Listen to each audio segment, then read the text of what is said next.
Indian ससुराल American मायका। विमला देवी का छोटा बेटा राघव जो अमेरिका में नौकरी करता था, वहीं पर उसे अंजलि नाम की लड़की से प्यार हो गया। अंजलि थी तो इंडियन, लेकिन शुरू से ही वो अपने पेरेंट्स के साथ अमेरिका में ही रही, इसलिए उसका रहन सहन इंडिया और अमेरिका दोनों का ही मिक्स था। उसकी मम्मी पापा इंडिया से ही बिलोंग करते थे, इसलिए उनकी शादी में भी ज़्यादा कुछ परेशानी नहीं हुई। परिवार के सब लोग तो उनकी शादी से बहुत खुश थे, लेकिन अगर कोई खुश नहीं था तो वो थी राघव की भाभी कोमल। वो क्यों? वो तो आपको आगे ही पता चलेगा, चलिए देखते हैं।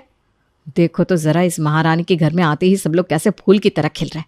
मुझे तो ये समझ में नहीं आता, जब ये दोनों अमेरिका में नौकरी कर रहे थे तो इन लोगों को यहाँ पर आने की जरूरत क्या थी? अच्छा भला चल रहा था सब कुछ यहाँ पर। ये दोनों यहाँ पर नहीं आते तो ये सारी प्रॉपर्टी मेरी हो जाती, लेकिन अब तो घर का आधा हिस्सा इनको ही मिल जाएगा। मुझे कुछ भी करके इन्हें यहाँ से वापस भेजना होगा। मम्मी जी को कुछ तो पट्टी पढ़ानी होगी जिससे मम्मी जी खुद ही इसे यहाँ से वापस भेज दे। बेटा, जब से तुम यहाँ पर आई हो ना, तब से हम तुम्हारे हाथ का कुछ खा ही नहीं पाए। इतने दिनों से घर में मेहमानों का ही आना जाना लगा हुआ था। इतने दिन बाद समय मिला है तो आज तुम सबके लिए अपने हाथों से अपनी पहली रसोई बनाओ। मेरी बड़ी बहू तो बहुत अच्छा खाना बनाती है, अब मैं भी तो देखूं छोटी बहू को भी उतना अच्छा खाना बनाना आता है कि नहीं। अरे मम्मी, आप अंजलि को कम मत समझो। अगर एक बार आपने अंजलि के हाथ का खाना खा लिया ना, तो अपनी उंगलियां चाटती रह जाओगी। अच्छा, अब ये तो खाना खाने के बाद ही पता चलेगा बेटा। अंजलि किचन में सबके लिए अपनी पहली रसोई बनाने के लिए चली जाती है।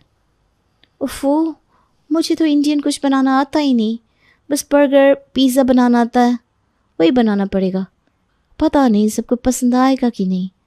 अंजलि सभी के लिए सैंडविच, बर्गर और पिज़्ज़ा बनाकर तैयार करती है और कोल्ड ड्रिंक के साथ सारा खाना टेबल पर सर्व करती है। वाह चाची, ये पिज़्ज़ा तो आपने बहुत टेस्टी बनाया है। मैं मम्मी को इतनी बार पिज़्ज़ा बनाने के लिए कहता हूँ, लेकिन मम्मी तो मुझे थोड़ी सी पिज़्ज़ा सॉस और चीज़ डालकर दे देती है। अच्छा हुआ आप और चाचू यहाँ पर आ गए। अब मेरा जब भी पिज़्ज़ा खाने का मन करेगा, मैं आपसे ही पिज़्ज़ा बनवा कर खाऊंगा। घर की रोटी सब्जी तुझसे खाई नहीं जाती ना, जब देखो तब बाहर का अचर कचर खाना है। कोई जरूरत नहीं है इसके लिए ये सब बनाने की। बहू, विदेशी तो विदेशी, लेकिन अपनी पहली रसोई तुमने बहुत ही अच्छी बनाई। ये लो, हम दोनों की तरफ से तुम्हारे लिए ये शगुन। अरे लेकिन पापा जी, इसकी भला क्या ज़रूरत थी? अरे रख ले बेटा, ये तो बड़ों का आशीर्वाद होता है, इसे हमेशा संभाल कर रखना। ऐसा कुछ तो बनाया भी नहीं इसने जो इसकी इतनी तारीफ हो रही है। अगर इसी तरह ये सबसे तारीफें बटोरती रही तो मेरे लिए तो आफत हो जाएगी। कुछ कर कोमल, कुछ कर। अब कोमल अपने दिमाग में अंजलि के खिलाफ अपनी सासू माँ को भड़काने का प्लान सोचने लगती है। कुछ दिन बाद, अरे अंजलि, जरा यहाँ पर तो आना। हाँ दीदी, खाइए। आज उठने में ना मुझे ज़रा देर हो गई है। मुझे अभी दक्ष का लंच बॉक्स भी बनाना है और इनका खाना भी पैक करना है। तुम एक बार दक्ष के लिए आलू की सब्जी बना दोगी क्या? मैंने इनके लिए टिंडे की सब्जी बनाई थी, दक्ष उसे लेकर जाने के लिए मना कर रहा है। अरे दीदी, मैं दक्ष के लिए सैंडविच बना देती हूँ। आपको पता है कि मुझे ना ये सब्जी वगैरह अच्छे से बनाना नहीं आता और मुझे ऑफिस जाने के लिए भी देर हो रही है, लेकिन मैं दक्ष के लिए सैंडविच बना दूँगी। अरे नहीं, रहने दो, मैं खुद ही दक्ष के लिए खाना बना लूँगी। उसे लंच में सैंडविच खाने के लिए दूंगी तो उसका पेट नहीं भरेगा।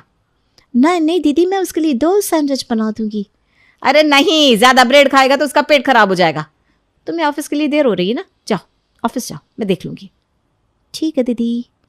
अंजलि बिना ज़्यादा कुछ सोचे सीधे स्वभाव से वहाँ से चली जाती है, लेकिन उसके वहाँ से जाती ही, ये ले बेटा, आज मैं तेरा लंच नहीं बना पाई, तू ये पैसे ले जा और स्कूल की कैंटीन से कुछ अच्छा सा खरीद कर खा लियो। अरे वाह मम्मी, मैं तो आपसे जब भी कैंटीन से कुछ खाने के लिए पैसे मांगता हूँ, आप कभी पैसे नहीं देती। आज बिना मांगे ही पैसे दे रही हो और खुद कह रही हो मैं कैंटीन से कुछ खा लूँ। हाँ बहू, तो दक्ष को कैंटीन से खाने के लिए क्यों कह रही है? आज तूने उसका खाना नहीं बनाया क्या? नहीं मम्मी जी, आज सुबह सर में बहुत तेज़ दर्द हो रहा था और मुझे उठने में देर हो गई। इनके लिए जल्दी जल्दी टिंडे की सब्जी बनाई, लेकिन दक्ष टिंडे की सब्जी खाता नहीं ना। जब भी इसके टिफ़िन में टिंडे की सब्जी रखती हूँ तो बिना खाना खाए वापस आ जाता है।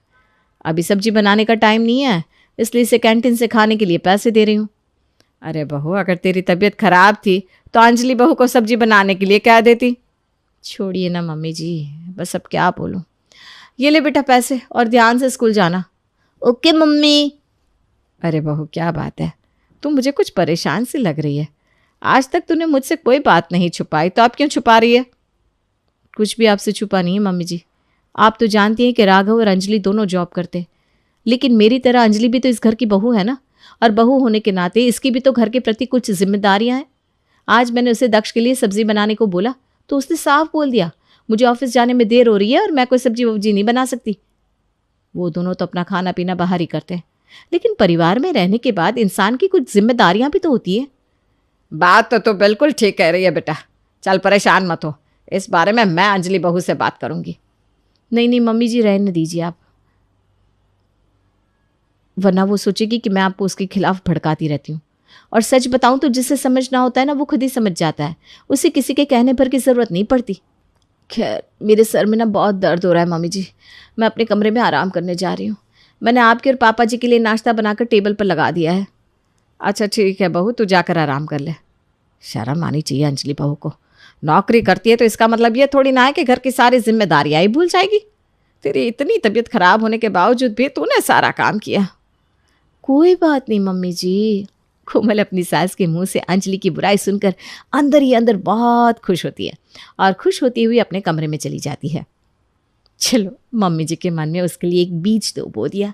अब हर रोज़ इस बीज से पौधा उगाने के लिए इसके अंदर थोड़ा थोड़ा पानी डालना पड़ेगा। कुछ दिन बाद, अंजलि बहू आज शाम को तुम्हारी मामी जी घर पर आ रही हैं, तो आज तुम ऑफिस से छुट्टी ले लो।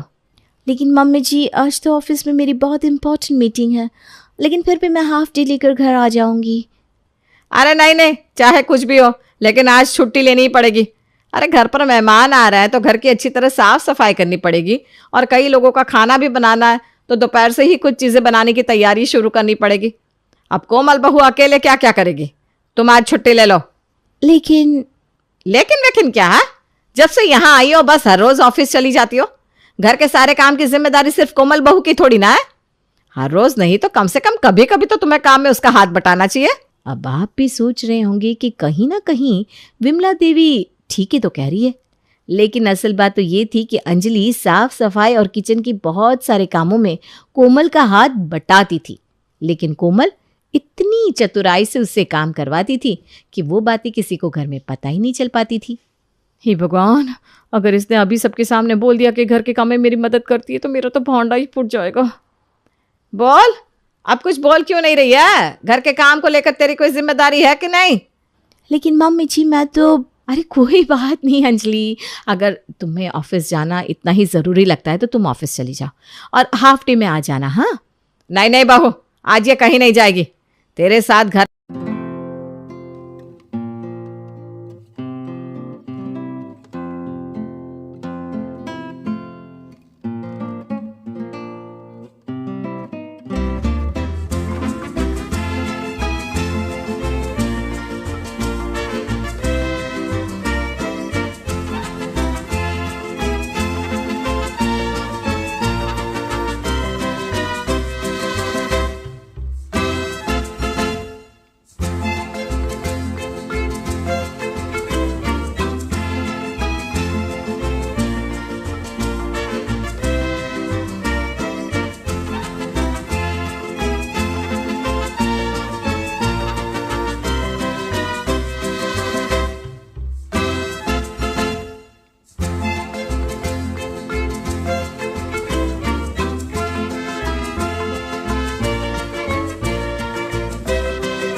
पर रहकर ये आज घर का सारा काम करवाएगी, ठीक है ना अंजलि बहू?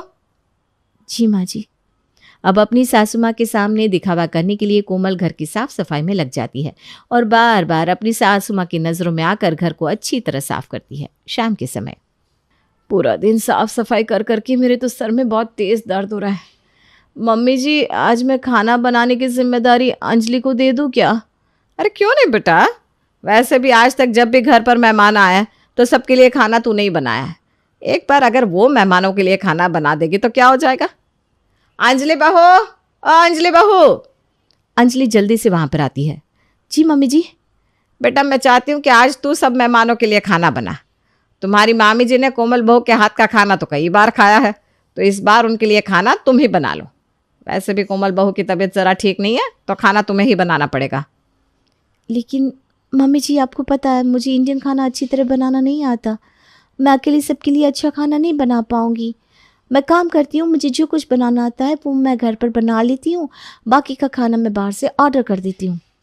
अब अंजलि अमेरिका में पली बड़ी थी, इसलिए उसके लिए तो मेहमानों के लिए बाहर से खाना मंगवाना नॉर्मल था, लेकिन विमला देवी के लिए ये बात बिल्कुल भी नॉर्मल नहीं थी। ये तेरा अमेरिका नहीं है कि मेहमानों के लिए बाहर से खाना मंगाने की बात कर रही है। हमारे यहाँ मेहमानों को भगवान का दर्जा दिया जाता है और अपने हाथों से उनके लिए घर पर प्यार से खाना बनाया जाता है। तू तो बस जब देखो तब घर के काम से बचने के लिए नए नए बहाने ढूंढती रहती है। अगर तुझे मेहमानों के लिए खाना नहीं बनाना तो मत बना, मैं अपने आप बना लूँगी। अरे नहीं नहीं मम्मी जी, मेरे होते हुए आप किचन में जाकर खाना बनाओ, ये मैं बिल्कुल नहीं देख सकती। मैं सर दर्द की दवाई लेकर सबके लिए खाना बना दूंगी। देख ज़रा देख, शर्म आनी चाहिए तुझे। नहीं दीदी, आप रहने दो, मैं खाना बना लूँगी। अच्छा ठीक है, मैं थोड़ी देर दवाई लेकर आराम कर लेती हूँ। अब कोमल तो ये अच्छी तरह जानती थी कि अंजलि को इंडियन खाना बिल्कुल भी अच्छा बनाना नहीं आता, और जब मेहमान उसके हाथ के बने हुए ऐसे खाने को खाएंगे तो उसे अंजलि के लिए अपनी सासू माँ को भड़काने का एक और मौका मिल जाएगा। कुछ देर बाद अंजलि खाना बनाकर तैयार कर देती है। पता नहीं सबको ये खाना पसंद आएगा भी या नहीं। मम्मी जी भी आने वाली होगी, तब तक मैं जाकर तैयार हो जाती हूँ। अंजलि तैयार होने के लिए अपने कमरे में जाती है। अरे आज तो मामी जी घर पर आ रही है ना, तो तुम ये जीन्स टॉप क्यों पहन रही हो? आज तुम साड़ी पहन लो, वरना मम्मी गुस्सा करेंगी।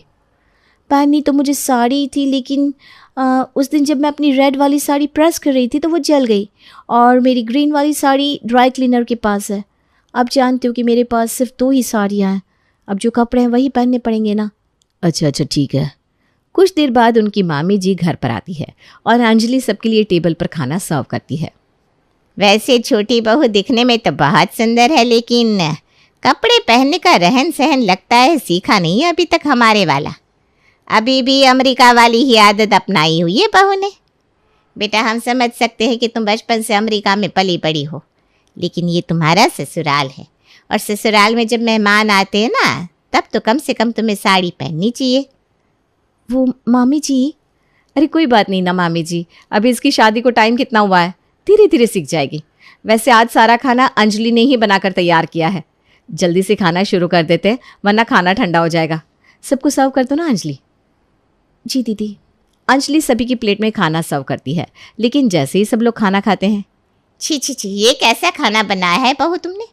माना कि तुम बचपन से अमेरिका में पली बड़ी हो, लेकिन तुम्हारे घर वाले तो हिंदुस्तानी हैं। तुम्हारे घर में भी ऐसा ही खाना बनता है क्या? लगता है तुमने खाना बनाना सीखने में कभी कोई रुचि ही नहीं ली। इस खाने का तो एक और निवाला मेरे गले से नीचे नहीं उतरेगा। आई एम सो सॉरी मामी जी, मैंने आज पहली बार ये सब खाना बनाया, इसलिए शायद गड़बड़ हो गई। लेकिन मैंने आप सबके लिए पिज्ज़ा बर्गर की भी तैयारी करके रखी है, मैं बस अभी आपके लिए वो बना कर लाती हूँ। अरे नहीं नहीं, ये सब कुछ मैं नहीं खाती। और तुम्हारी शादी को इतना समय हो गया, अगर तुम खाना बनाना सीखना चाहती तो अब तक कोमल बहू से सीख लेती। घर पर जब भी मेहमान आएंगे तो क्या उन्हें हमेशा ये पिज्ज़ा बर्गर खिलाती रहोगी? इससे अच्छा होता तुम ही ने सबके लिए खाना बना लिया होता कोमल बहू। कोई बात नहीं मामी जी, आप परेशान मत होइए, मैं अभी सबके लिए खाना बना कर लाती हूँ। कोमल ने खाने की आधे से ज़्यादा तैयारी करके पहले से ही रखी थी। वो जल्दी से किचन में जाती है और सबके लिए खाना बना कर ले आती है। अगले दिन मामी जी भी अपने घर चली जाती हैं और अंजलि भी अपने ऑफिस। तभी पीछे से कोमल अपनी सासू माँ के पास जाती है। मम्मी जी, आपको नहीं लगता कि अंजलि सिर्फ राघव के साथ इसलिए यहाँ पर आई है कि शादी के बाद उसके ऊपर काम की जिम्मेदारी ना पड़े? अमेरिका में रहती तो शादी के बाद उसे घर की जिम्मेदारियाँ सब कुछ संभालना पड़ता। अब घर संभालने के लिए तो यहाँ पर मैं हूँ। देखिए, या तो अब अंजलि को कहिए कि वो अपनी नौकरी छोड़कर मेरे साथ घर संभाले, या फिर अमेरिका चली जाए, क्योंकि मैं तो अकेले घर की सारी जिम्मेदारी नहीं उठा सकती।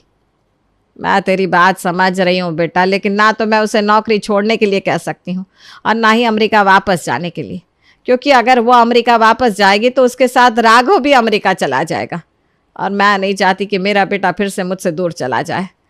बाकी अगर घर पर काम में तुझे परेशानी होती है तो मैं तेरे लिए काम वाली रखवा दूँ। जी मम्मी जी। विमला देवी की ऐसी बातों से कोमल का मुंह बन जाता है। वो वहाँ से उठकर चुपचाप अपने कमरे में चली जाती है। हे भगवान, ये क्या हो गया? मैंने तो सोचा था मैं माँ जी को इस तरह उसकी कमियां दिखा दिखा कर उसके खिलाफ भड़काऊंगी तो माँ जी मेरी बात मानकर उसे वापस अमेरिका भेज देगी, लेकिन यहाँ तो पासा उल्टा ही पड़ गया।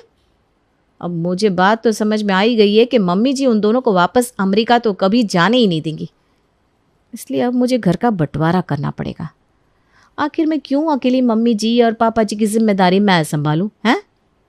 कोमल अपने हस्बैंड विक्रम के घर आते ही उसे भड़काना शुरू कर देती है और बंटवारे के लिए कन्विंस कर लेती है। उन दोनों की तो मौज हो गई है, घर की कोई जिम्मेदारी संभालनी नहीं, पूरे घर में नौकरानी की तरह मैं काम करती रहूं और वो दोनों बस सुबह तैयार होकर ऑफिस जाए और रात को आकर सो जाए। माँ जी भी ना उन्हीं की तरफदारी कर रही है। देखिए, मुझे घर को लेकर कोई लड़ाई नहीं चाहिए, इसलिए आज के आज ही मुझे इस घर का आधा हिस्सा चाहिए ताकि मैं आराम से अपना घर संभाल सकूं और उन दोनों पर भी अपने घर की कुछ जिम्मेदारी पड़े।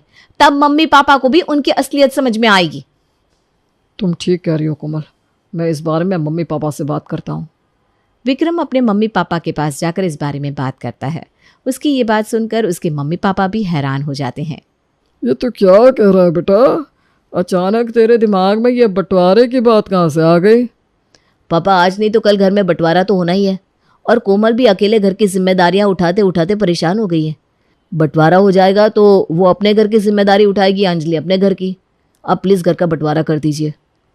अगर तुम यही चाहते हो तो ठीक है बेटा, वैसे भी कल को तो घर में तुम लोगों को ही रहना है, तो जैसा तुम्हें ठीक लगे।